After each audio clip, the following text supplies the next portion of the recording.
Diascofoot, le miroir du football de la diaspora congolaise.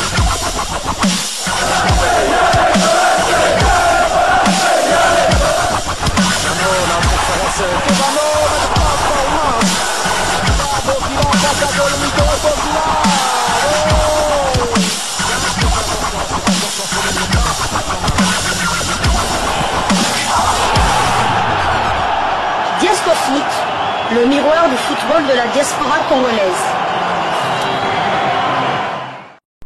Vous êtes sur Diascofoot, le miroir du football de la diaspora congolaise.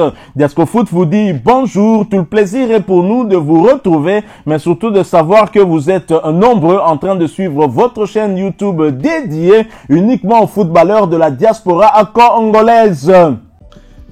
C'est l'heure de partager avec vous quelques news que nous avons pu récolter pour vous, des news concernant certains de nos internationaux ou des binationaux qui se sont illustrés dans leurs clubs respectifs. Et cela dans le cadre de cette deuxième livraison sportive de ce mercredi 2 octobre 2024. Une livraison que nous débutons par la Tanzanie, où nous allons parler mercato. Le Simba SC continue de renforcer son effectif. Ce lundi, le club tanzanien a officiellement annoncé l'arrivée du Congolais Eli Panzu. Il s'engage pour une durée de 3 ans. Eli Panzu est libre de tout contrat depuis son départ de l'AS Vita Club. Il rejoint officiellement, comme annoncé par le club, le Simba SC. Dans les coulisses, on apprend que le joueur de 22 ans n'a pas souhaité prolonger avec son club formateur en raison de divergences financières. Les discussions entre le joueur et Vita Club n'ont pas abouti, ouvrant ainsi la voie à son transfert vers le club de Dar es Salaam. Avant de s'engager avec Simba SC, Panzu avait tenté sa chance en Europe. À la fin de la saison 2023-2024, il avait effectué un essai d'un mois au KRC Genk en Belgique. Lors d'un match amical avec l'équipe réserve du club belge, l'ancien de l'AJ vainqueur avait marqué les esprits en inscrivant le 3e but de la rencontre face à Sweets Esperange. Panzu était également sur les tablettes de plusieurs clubs européens. Le joueur de 22 ans avait été annoncé proche d'un transfert vers le HNK Gorica en Croatie. Cependant, c'est finalement Simba SC qui a remporté la bataille pour s'offrir les services de l'ailier congolais. Nous lui souhaitons bonne chance et bon chemin dans son nouveau club. Un club où d'ailleurs il va côtoyer un autre international congolais en la personne de Fabrice Ngoma. Nous quittons la Tanzanie. Nous allons du côté de la Chine. Oscar Maritou floué par Kangzhou Mighty Lions. Titre, le média congolais actualité.cd. Découvrons ensemble de quoi il retourne. La fin d'une longue histoire d'amour entre Oscar Tati Maritou et Kangzhou Mighty Lions se tourne à un bras de fer. Le Congolais licencié unilatéralement réclame ses arriérés de salaire de plus de 2 ans. Le buteur du club chinois quitte sous le feu d'une atmosphère pas amicale et très tendue. Maritou, resté sur 2 ans sans toucher un iota de son salaire, ne vivait que des primes de match. Une situation abasourdissante qui rimait à la première vue avec la forte faillite qui a frappé le club pour qui il a presté pendant 4 bonnes saisons. Ça fait 2 ans que le joueur est impayé par son club. Le joueur vit des primes de match et autres contrats. Comme plusieurs clubs de football chinois, Kangzhou Mighty Lions est confronté à des difficultés financières depuis un moment. Une situation qui a occasionné le départ de plusieurs joueurs sauf Oscar Maritou qui, à chaque fois, trouvait un terrain d'entente basé sur des promesses avec le club, renseigne son entourage. L'ancien de chaque 11 a embarqué chez les Lions en 2020 pour un premier contrat de 3 ans. Après des beaux rendements, le contrat a été prolongé d'1 année pour implémenter sa confirmation dans les rangs de Kangzhou Mighty. Ses dettes, a priori, étaient de 2 saisons payables en 4 tranches après le terrain d'entente, mais qui, malencontreusement, n'a été payé qu'en une seule tranche. Maritou, arrivé fin contrat cette saison, était annoncé sur les instances de départ.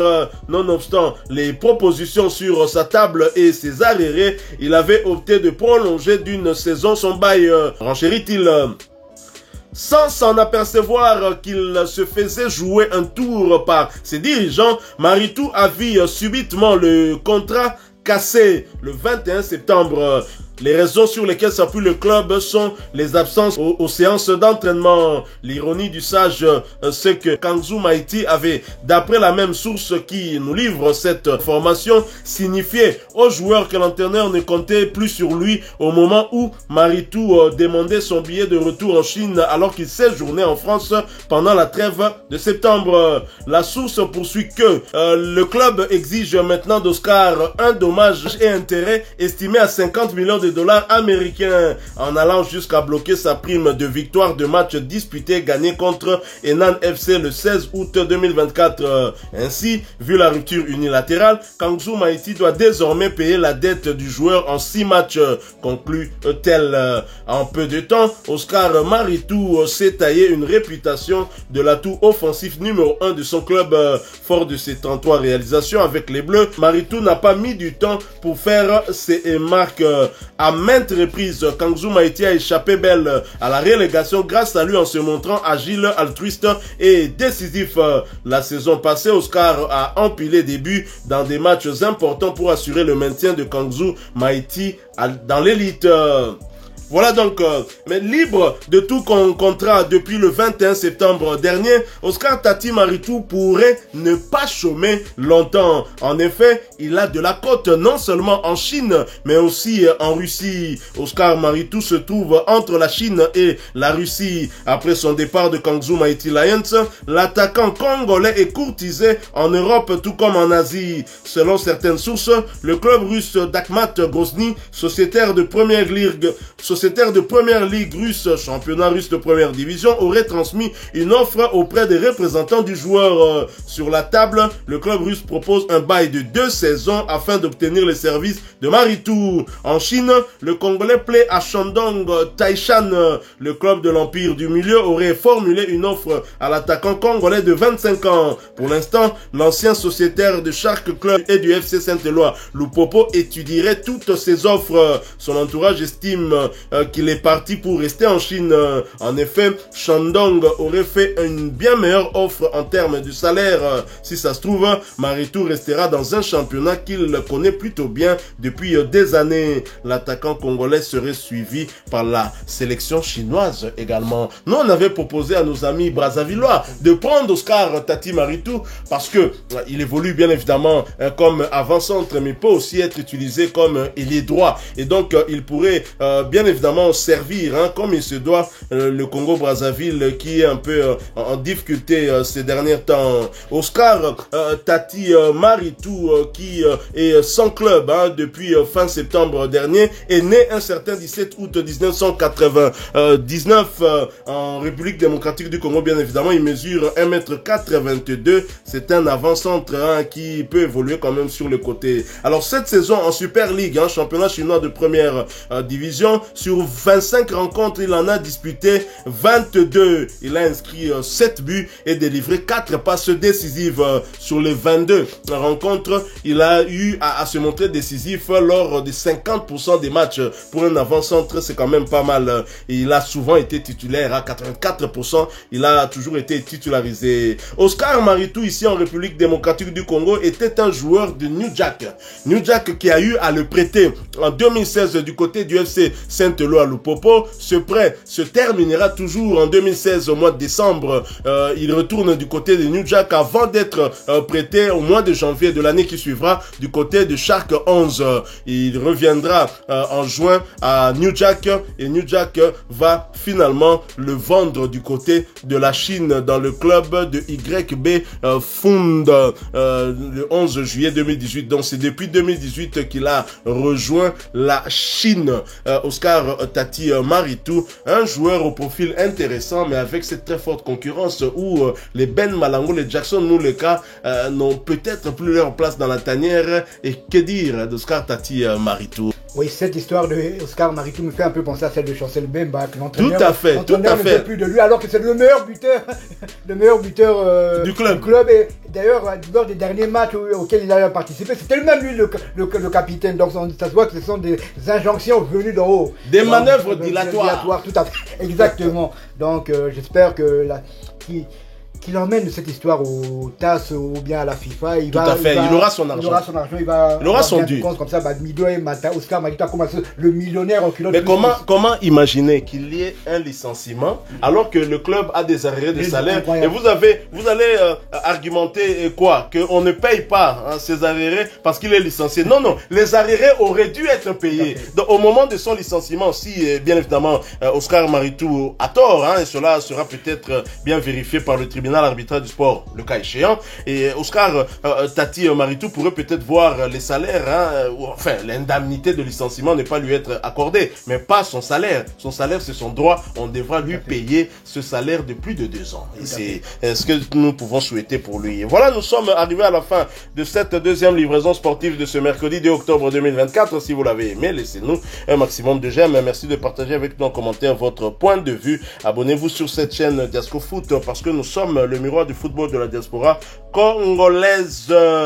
Et n'oubliez pas d'activer la petite cloche de notification histoire de ne plus rien manquer des prochains sujets que nous allons vous proposer. Avant de nous quitter, permettez-moi de répondre à l'un d'entre vous. Il s'agit de Mokondi Ndembo qui ne cesse d'enrichir en tout cas cette chaîne YouTube Diasco Foot. Il nous a en tout cas fait un commentaire, un très long message. Il dit: bonjour, merci pour ce joueur, je l'ai déjà vu avec l'autre Congolais, Jordi Makengo. Là évidemment il réagissait au sujet du portrait de la pépite suisseau-congolaise de 19 ans qui évolue du côté de Fribourg en Bundesliga.